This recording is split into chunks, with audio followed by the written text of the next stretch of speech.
Sœurs et frères le Christ, paix, joie, grâce, amour à chacun, à chacune de vous, de la part de Dieu notre Père, et au nom de notre Seigneur Jésus-Christ, en ce mercredi de la 12e semaine du temps ordinaire. Vous voyez, nous passons la majeure partie de notre temps souvent à vouloir défendre une image que nous sommes construits de nous-mêmes, en fait, qui ne nous représente pas. Pour différentes raisons, nous présentons souvent aux gens qui sont à l'extérieur le visage de certains types de personnes. On veut être des personnes sûres d'elles, tough, comme on dit en anglais, c'est-à-dire dures, fortes d'une certaine façon, ou différents autres types de personnes. Riches, beaux, belles, sympathiques. Au fond, parfois, nous nous construisons une personnalité qui n'a rien à voir avec la vérité de ce que nous sommes. Ou au moins qui cache en partie ou complètement la vérité de ce que nous sommes. Au fond, souvent, nous nous comportons comme ce que l'Évangile dit souvent, comme des brebis. Nous avons un aspect de brebis, mais au fond, nous sommes des loups rapaces à l'intérieur. Parfois, alors, comment dire, nous sommes avec les autres avec une double face. Il s'agit de regarder dans notre vie, comme dit Jésus, méfiez-vous des faux prophètes qui entrent dans vos vies et qui se présentent comme des agneaux alors qu'en fait, ils sont des loups dangereux. Et parfois, nous nous présentons comme tels, avec l'intérêt de prendre des autres ce que nous voulons, de les exploiter. Chacun ou chacune de nous, quelque part au fond de nous, il y a un domaine dans notre vie où tôt ou tard nous cherchons à utiliser les autres. Il s'agit de regarder dans notre vie en faisant un examen de conscience clair et se demander, est-ce que je suis en train d'utiliser les autres? Si oui, où? Dans quel contexte? Et d'arrêter de se convertir. Jésus dit qu'on reconnaît ceux-là.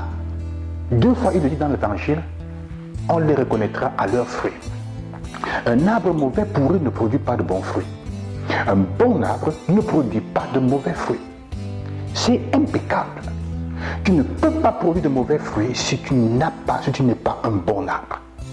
Alors, si ton action porte intrinsèquement à un mal, ça veut dire que l'action au début déjà est mauvaise.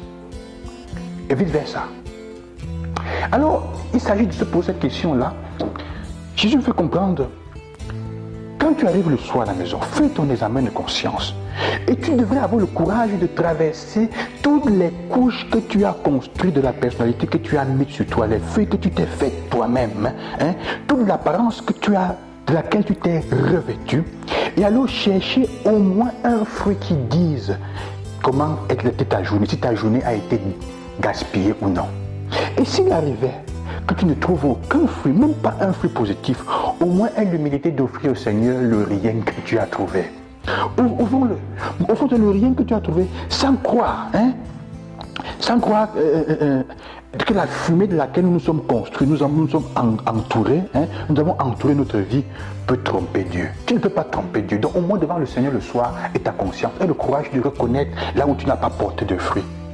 Alors, Dieu nous loue quand nous admettons notre misère. Il nous aime comme ça.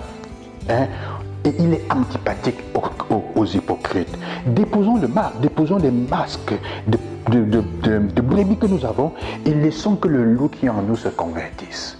Dieu aime ceux qui se montrent vraiment dans leur vulnérabilité. Et c'est ce que l'expérience qu'Abraham fait dans la première lecture. Son nom n'est pas encore changé, mais Dieu lui fait une promesse. La promesse qu'il aura une descendance forte. Il est riche, mais il ne se présente pas devant Dieu comme quelqu'un de fort. Son masque tombe. Il montre la vérité de son cœur. Il est triste parce qu'il n'a pas d'héritier. Et Dieu lui dit, tu auras un héritier. Même s'il ne lui donnera qu'un, il dira, tu auras une large descendance. Et Dieu lui dit, Seigneur, je vais faire comment pour savoir que c'est vrai. Et Dieu prend un acte, il fait alliance avec lui, mais une alliance où il n'y a que lui qui s'engage dans un pacte sans condition.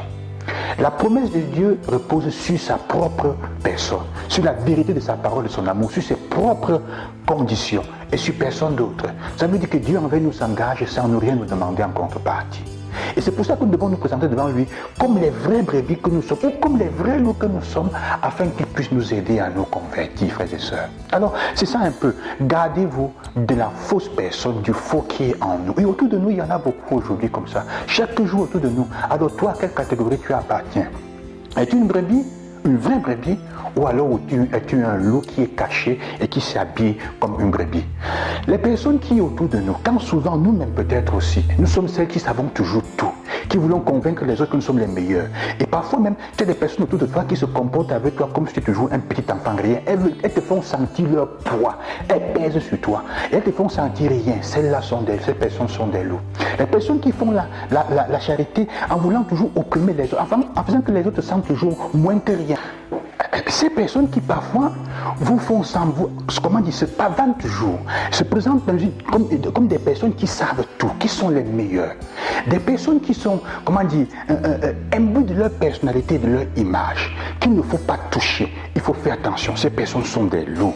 Nous sommes des loups si nous nous comportons comme ça. Ça veut dire des personnes qui arrivent là, elles vous disent toujours, je sais faire ceci, je sais faire cela, je suis comme ça, je suis ceci, j'ai ça et j'ai ceci et j'ai ceci. Souvent au fond, elles sont vides et elles n'ont rien. Elles sont des loups qui sont là pour vous utiliser, pour se servir de vous. Et parfois même spirituellement, elles sont là aussi pour vous susciter vos énergies et elles prétendent être ce qu'elles ne sont pas. En fait, ce sont des loups. Ils vont vous présenter des images intéressantes de vous-même pour vous flatter, pour que vous soyez à leur service souvent. Vous voyez des personnes, il y a des personnes qui, elles ne dialoguent pas avec vous. Elles sont toujours en train de vous donner des sentences, de décider de vous dire c'est blanc ou c'est noir. Et des personnes qui ne savent pas voir les nuances de gris qu'il y a au milieu, souvent sont des personnes intransigeantes et fanatiques même. Ce sont des loups parce qu'elles ont construit leur vie sur une série de mensonges. De manière que si elles dialoguent avec vous et vous les remettez en question, elles vont tomber. Parce qu'au fond, il n'y a rien. Ce sont des loups qui se font passer pour des brebis. Et parfois nous sommes comme ça, pour différentes raisons, par peur ou pour autres raisons, nous sommes comme ça. Nous avons construit une fausse image de nous que nous présentons au monde et aux autres, dans différents domaines, et alors nous voulons que les gens nous aiment et nous voient d'une certaine manière, alors que nous ne le sommes pas. Alors on va défendre mordicus cette idée-là. Et il faut toujours que nous pensions dominer les autres. Les personnes qui passent leur temps à vouloir vous faire sentir moindre qu'elles, et non inappropriées, sont souvent des personnes qui sont des loups et non des brebis. Que le Seigneur, frères et sœurs, vous aide à faire un examen de conscience, à regarder dans votre vie, à savoir que le Seigneur a fait une promesse dans votre vie comme Abraham qui dépend de sa bonté, de sa fidélité, de son amour. Donc pour cela, il sera fidèle à lui-même. Il n'est jamais infidèle à lui-même. Et si dans ta vie, tu te rends compte que tu es un loup, aie le courage de te mettre devant le Seigneur et lui saura faire de toi une brebis. Qu'il te convertisse. Je te bénis au nom du Seigneur, je prie pour toi dans ce sens, dans cette fatigue, si tu découvres de toi-même, même si que tu es rien. Dieu préfère ce rien plutôt que l'hypocrisie. À demain, loué soit Jésus-Christ, que Dieu vous bénisse.